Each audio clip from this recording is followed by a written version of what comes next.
Hello साथीभाइहरू, हामी चाहिँ लिएर आएको छौँ कक्षा 9 को एनइबी 2083 को कक्षा 9 को पाठ्य 1 समूह भन्ने च्याप्टर चाहिँ ल्याएको छ। समूह सेट हामीले समूहको बारेमा छलफल गर्न जान्छौँ। म्याथ विषयको समूह सेट चाहिँ हामीले ल्याएको छौँ।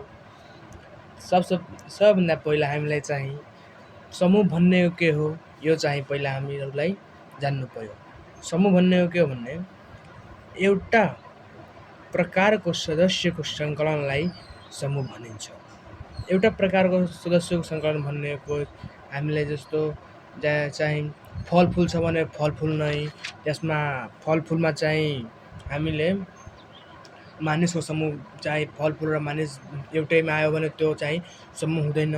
हामीले चाहिँ एउटै प्रकारको जस्तैमा फलफुलहरूको समूह, किताबको समूह अथवा मानिसको समूह यस्तै गरेर चाहिँ हामीले बुझ्न सक्छौँ। समूहलाई हामीले अल्फाबेटको कुनै लेटरबाट चाहिँ जनाउन सक्छौँ। ABCD कुनै लेटरबाट चाहिँ हामीले जनाउन सक्छौँ।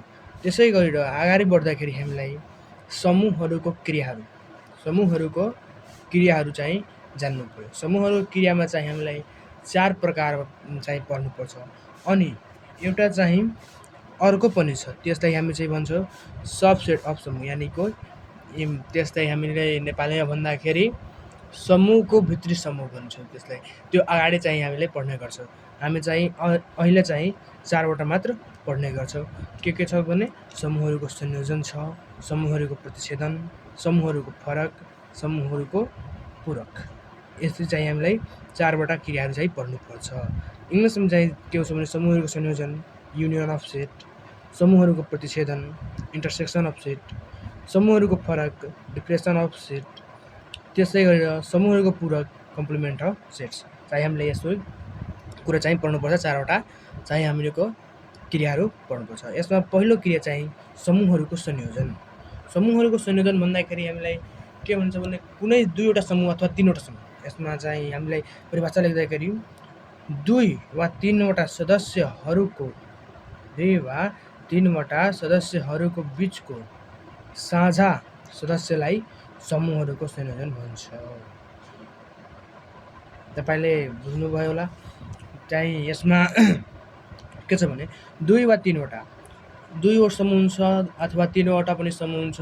त्यसमा चाहिँ सबैमा साझा भएको जुन सदस्य हुन्छ त्यसलाई हामीलाई समूहहरूको संयोजन भन्छौँ, युनियन अफ सेट भन्छौँ।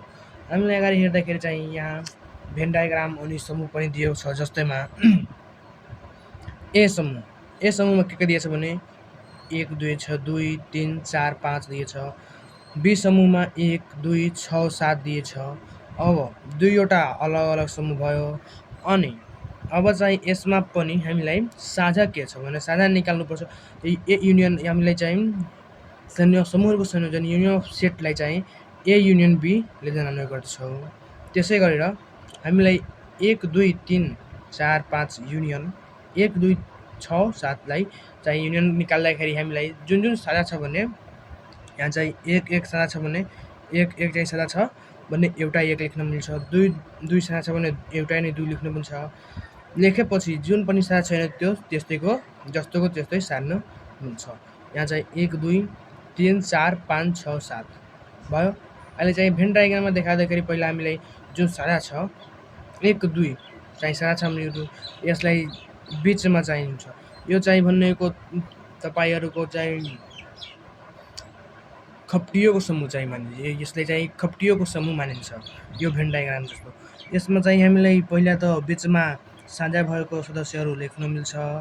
त्यसपछि अर्कोमा एमा चाहिँ 1 2 छाडेर समूह एमा हेर्दाखेरि 1 2 छाडेर जति पनि छ त्यति सबै लेख्न मिल्छ। जसमा 1 2 छाडेर 3 4 5 त्यसमा हामीलाई 3 4 5 लेख्न मिल्छ। त्यस्तै गरेर बीमा पनि हामीले 1 2 छाडेर बाँकी सबै लेख्न मिल्छ। त्यसलाई लेख्दाखेरि हामीलाई 6 7 लेख्न मिल्छ।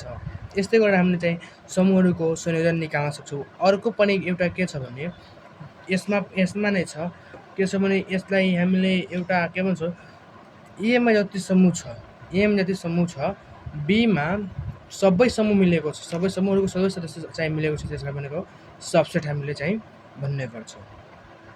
त्यो चाहिँ अगाडितिर चाहिँ पढाउने गर्छौँ, च्याप्टरको लास्टतिर चाहिँ हामीले त्यसको बारेमा छलफल गर्नेछौँ। अहिले चाहिँ यत्तिकै चाहिँ समूहहरूको संयोजनसम्म मात्र रह्यो, बाँकी सबै भोलि।